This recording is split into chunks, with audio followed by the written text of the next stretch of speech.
Halo, masih bersama saya Ihan Martoyo. Saya mengajar di STT Reform Indonesia, Kemang, Jakarta.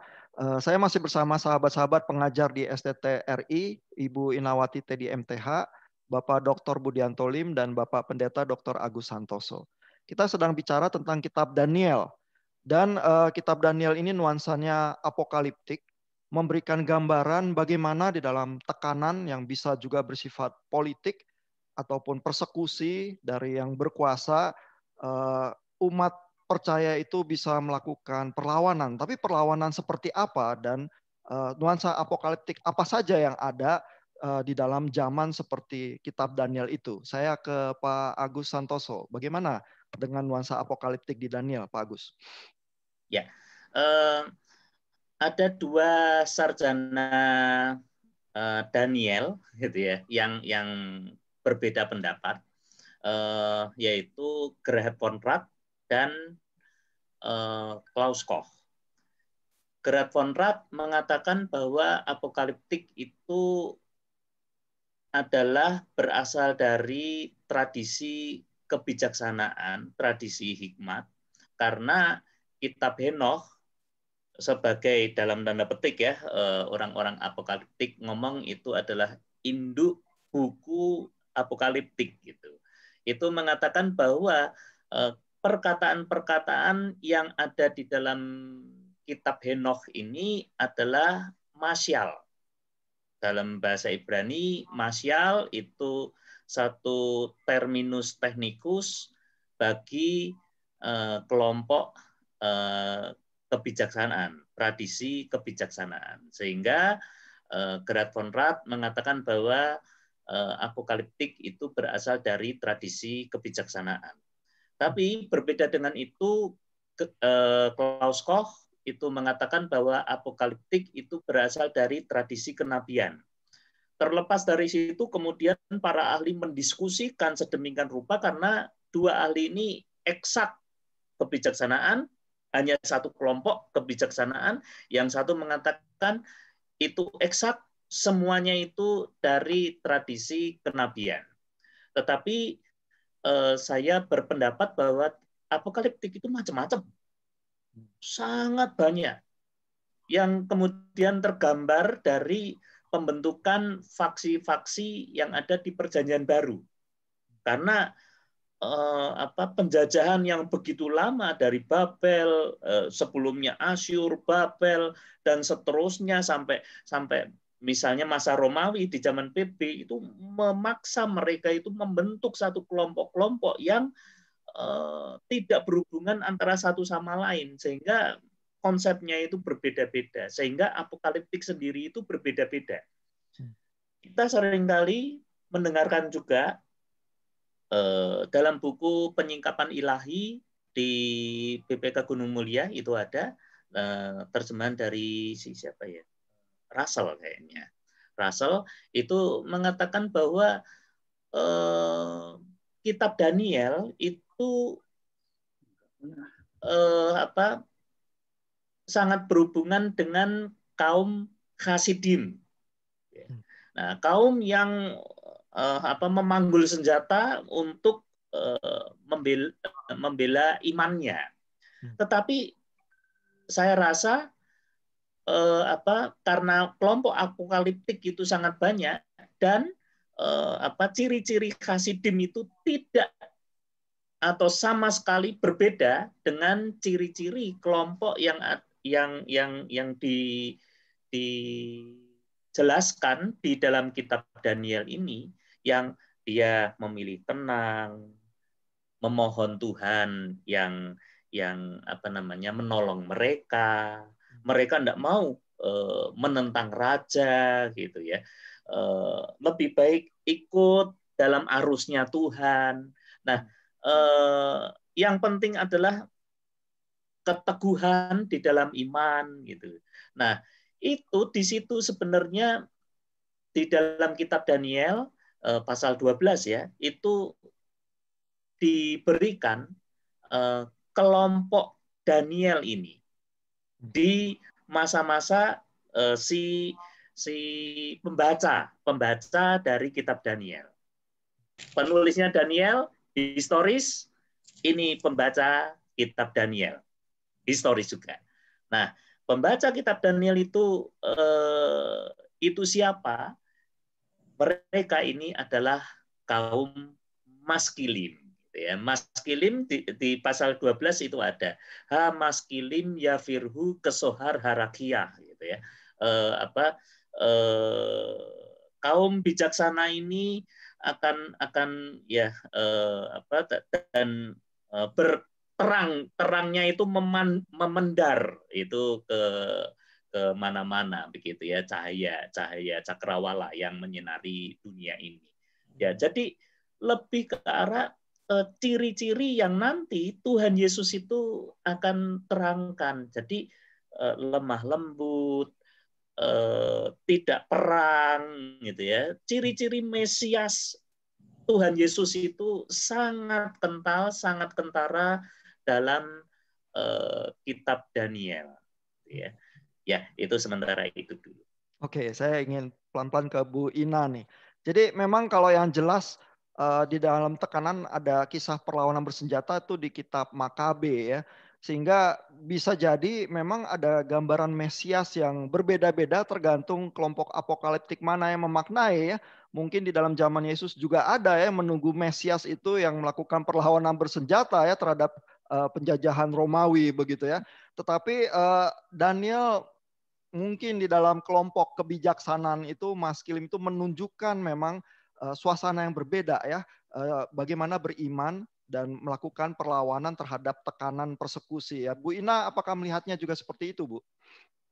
Kalau menurut saya iya ya, Daniel itu sangat bergantung kepada Tuhan. Karena itu saya mau bicara sedikit mengenai Daniel 9.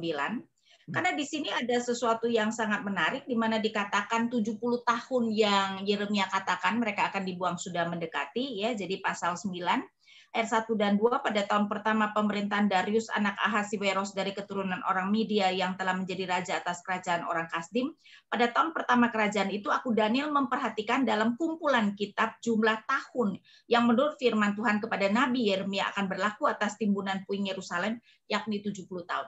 Yang sangat menarik adalah perkiraan kita 70 tahun sudah mendekati, sekarang dia sudah dibuang saja sudah 67 tahun, harusnya dia gembira dong, ya. Wah, sebentar lagi kita akan lolos.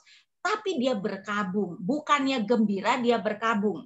Ayat 3, lalu aku mengarahkan mukaku kepada Tuhan Allah untuk berdoa dan bermohon sambil berpuasa dan mengenakan kain kabung serta abu. Jadi pertanyaannya adalah kenapa begitu?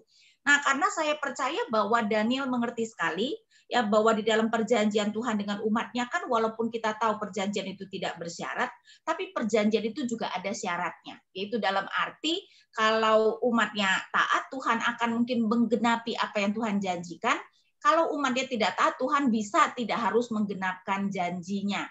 Dan karena itu dia sangat khawatir bahwa 70 tahun itu bakal diperpanjang. Dan ternyata Tuhan memang berkata ternyata 70 tahun itu adalah 70 kali 7. Dan kalau kita perhitungkan itu juga tidak mungkin secara harafiah karena sejak nanti kedatangan Yesus pertama, apalagi kalau kita berbicara tentang kedatangan Yesus yang kedua, itu jelas jauh lebih besar dari 490 tahun ya. Memang bisa sekali ini Daniel itu memakai apa yang kemudian para ahli sebutkan teleskoping ya, mengerti teleskoping di mana kan nabi-nabi PL melihat ada peristiwa-peristiwa terutama kembali dari pembuangan, kedatangan pertama dan kedua Tuhan Yesus itu dilihat sebagai titik-titik yang mungkin sangat berdekatan ya. Nah, tetapi poin saya mau mengatakan bahwa bagi Daniel semua itu terserah Tuhan. Ya, jadi bagaimana Tuhan berbelas kasihan dan akan menyelesaikan masa pembuangan mereka, maka tentu saja dia akan sangat bersyukur ya, tetapi semuanya itu berserah kepada Tuhan. Karena itu saya tidak melihat bahwa Daniel adalah bagian yang kayaknya akan memperjuangkan dengan senjata untuk kayaknya kebebasan mereka, karena dia tahu sekali tergantung Tuhan kok, percuma kita mau melawan dengan bersenjata. Toh yang menghukum umatnya adalah Tuhan kan. Sekarang kalau Tuhan belum mau mengembalikan umatnya, ya kamu mau bersenjata seperti apapun juga tidak ada gunanya. Karena itu saya setuju bahwa Daniel bukan bagian yang kayaknya apokaliptik yang berpikir kita perlu mengangkat senjata untuk membebaskan diri dari para penjajah ini. Oke, jadi memang ada waktu yang sangat panjang yang diutarakan oleh Daniel di Daniel 9 begitu ya. Dan walaupun Daniel 12 itu mengemukakan visi juga akan ada kebangkitan nanti setelah kematian, tapi itu bukan menjadi semacam jaminan yang dipakai untuk perlawanan bersenjata. Nanti toh kita bangkit juga, bukan seperti itu ya. Melainkan satu ketaatan, tapi juga kesetiaan ya di dalam tekanan ya. Nah, apakah visi semacam itu, saya mau ke Pak Budianto nih. Visi yang apokaliptik yang ditawarkan Daniel itu cocok Pak untuk kondisi kita di Indonesia dan kehidupan bergereja kita Pak? Ini pertanyaan nggak gampang ya. Apalagi kita sudah di stretch ya dari apa yang Pak Agus tadi katakan dan kemudian apa yang ditegaskan sama Ibu Ina. Tapi saya melihatnya begini loh. Sebenarnya Daniel 12 itu kan menegaskan bahwa ada semacam janji, ya. Janji apokaliptik, janji masa depan, janji bahwa the God of history will take care his people, gitu kan? Nah, di dalam Daniel 12 itu seperti yang tadi Pak Agus katakan bahwa Daniel itu boleh dikatakan termasuk kelompok the wise, gitu ya. The wise di sini apa tadi yang Pak Agus katakan maskulin, ya. Nah, saya kira the wise inilah yang patut menjadi petikan buat kita kehidupan khususnya kehidupan gereja di zaman sekarang ya.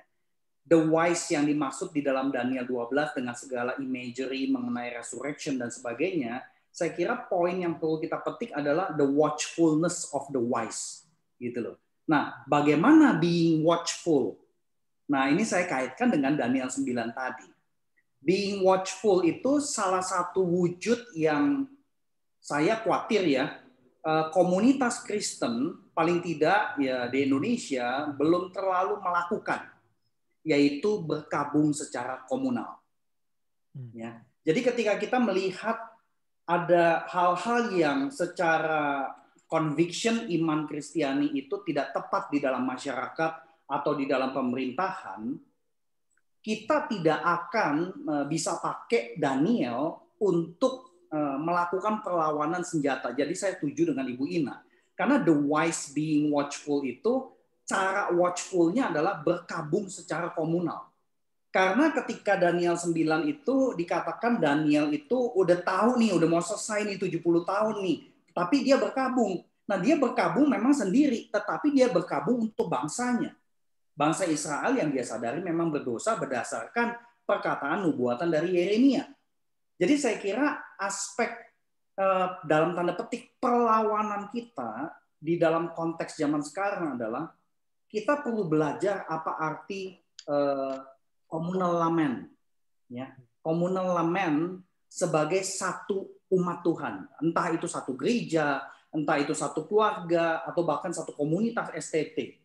Nah, ini yang menurut saya gereja Protestan kayaknya bakalan susah banget ke arah situ. Tetapi ini menjadi sebuah challenge, ya, karena kita gereja, khususnya gereja Protestan itu sangat mewarisi teologi yang cenderung lebih menekankan individual ya, personal statement of faith, sehingga aspek komunalnya itu tuh nggak terlalu kuat.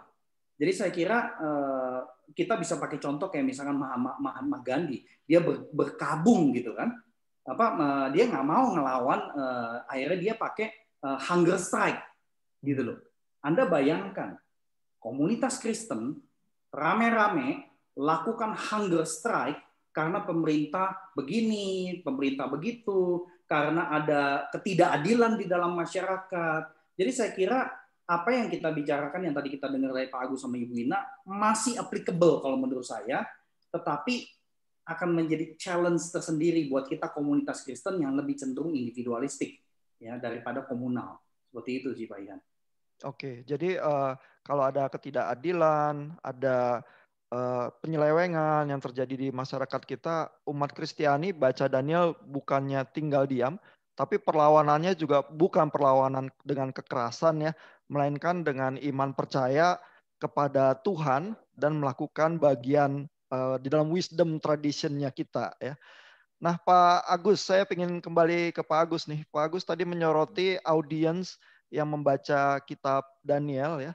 Dan mungkin kan sekarang juga kita membaca ya. Jadi kira-kira kalau audiensnya membaca Daniel 9 ya pada zaman itu, dan Daniel 12 juga yang ada visi tentang kebangkitan, apakah ada perbedaan dengan kita yang zaman sekarang membacanya, Pak? Bagi kita nggak ada perbedaan ya, apalagi ketika kita dalam keadaan COVID seperti ini juga, ya. Juga ada situasi yang tidak menguntungkan gitu. Nah, saya masuk kepada inti aja di bagian yang terakhir ini, yaitu inti dari kitab Daniel sebenarnya yang dijunjung tinggi untuk dilakukan oleh umat itu adalah faith and faithfulness. Iman dan kesetiaan. Jadi faith itu dijaga ketat, kuat, dan faithfulness, kesetiaan kepada Tuhan itu tetap harus ada. Lalu umat itu melihat Allah itu melampaui sejarah. Dia adalah yang kekal, dia adalah yang almighty, ha-olam. Nah, karena ha-olam, sifat ke-ha-olaman dia itulah, maka dia itu almighty dan melampaui sejarah. Sehingga kita nggak perlu takut kepada kematian, kehidupan yang penuh dengan kesengsaraan. Kita nggak perlu takut karena Allah itu adalah melampaui sejarah kehidupan ini. Dan yang ketiga, Allah itu adalah Allah yang setia buat manusia, buat kita semua yang teraniaya, gitu ya. Maka kita nggak perlu takut. Intinya itu cuma itu aja itu sebenarnya. Dengan gambaran-gambaran yang kadang-kadang mengerikan, tetapi sebenarnya intinya sederhana. Faith and faithfulness, Allah itu melampaui sejarah, dan Allah itu setia mendampingi umatnya. Gitu. Oke, jadi di tengah pandemi ini yang mungkin juga memberikan berbagai gambar yang menakutkan, dan sejarah yang tidak bisa diprediksi, yang bisa juga menakutkan kita, tetapi Allah itu setia, sehingga kita juga bisa hidup dalam iman setia kepada Dia, begitu ya? Betul. Oke, terima kasih Bapak Ibu untuk diskusi yang sangat mencerahkan ini. Kita akan kembali ketemu di dalam pembahasan kitab-kitab yang lain, di dalam klip yang lain. Selamat malam.